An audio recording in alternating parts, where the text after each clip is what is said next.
Hi guys, welcome to this video where I'm going to show you a game played between Magnus Carlsen, who played the white pieces, against Liren, who defended with the black pieces. This video contains the London system setup played by Magnus Carlsen. Let's see how he played this variation in the London system. Magnus went on with d4. Liren played knight to f6. After knight to f3, d5, bishop to f4, c5, pawn to e3. This is the setup for the London system, with the bishop on f4 already before closing up with pawn to e3. e6 comes up, c3, creating this pyramid. Very nice setup. Opening diagonal for this bishop to come out. The dark square bishop is already active. In this position, Dean Liren played bishop to d6, offering bishop exchange. If bishop takes bishop, queen takes the bishop, and the queen becomes active for free. So, Magnus Carlsen went for a different concept. He wants to complete his development by playing knight on b to d2. This is just standard stuff. Pawn takes on d4. In this position, Magnus Carlsen took that bishop. Here, Dean Liren went for a different concept by taking the pawn on e3. It is important to know that you can also take this pawn, but that will open this diagonal to attack the king. This knight is under attack, so this pawn takes pawn is an idea. Every beginner would love to play that move. So if you are thinking of that move, you're also right because it's a concept. However, Magnus Carlsen, being who he is, played bishop to a3. This move is a logical move because of this following reason from my own perspective. This bishop is preventing this king from castling the short side. So Magnus Carlsen wants to keep the Liren king in the center as long as possible. This allowed the Liren to take this particular knight on d2 with check to the king. Queen took the pawn. Knight to c6 comes up. Since this diagonal is now under attack, Dean Liren wants to find another way to castle the king out of the center. So by now you should know that he wants to castle the king to the queen side, which is the long side castling. Magnus went on with queen to g5, attacking the pawn. Rook to g8, defending that pawn. Bishop to d3, h6, attacking the queen.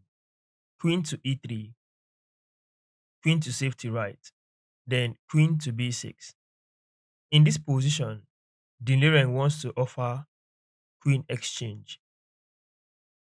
When I check this position in the engine, I noticed that engine gave black slight advantage if queen takes queen and pawn takes.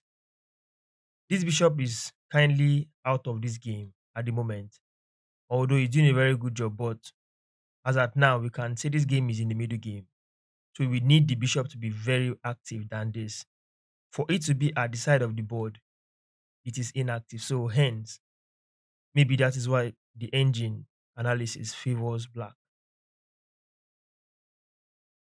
However, Magnus Carlsen chooses not to exchange the queen. He played queen to e2.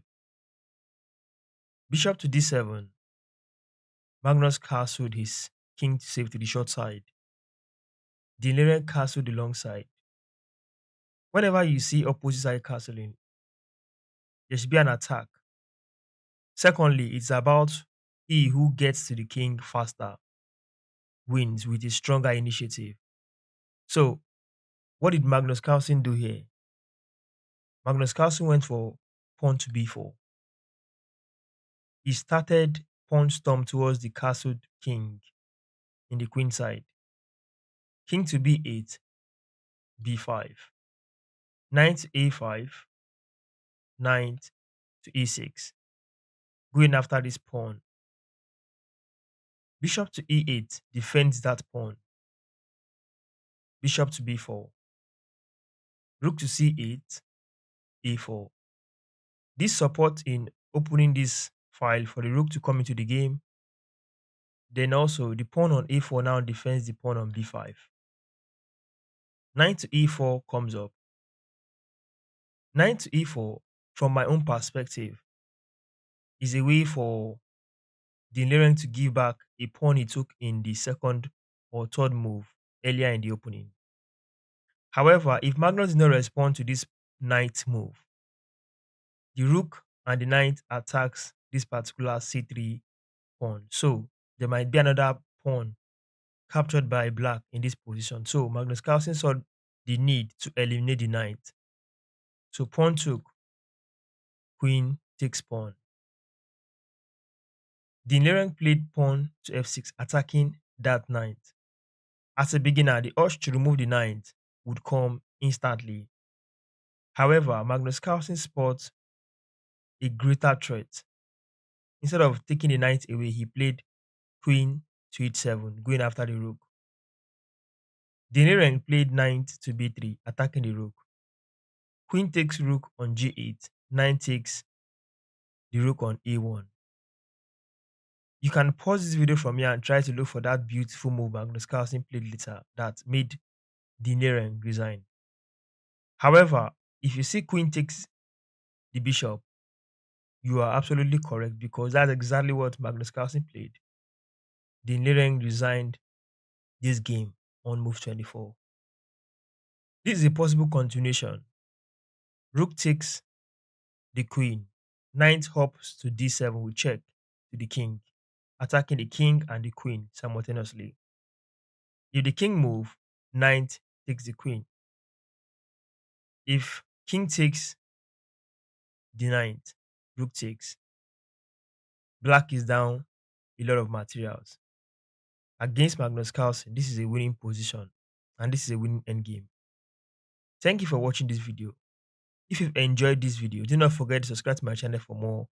Like this video and share it to your friends. See you in our next video on this channel.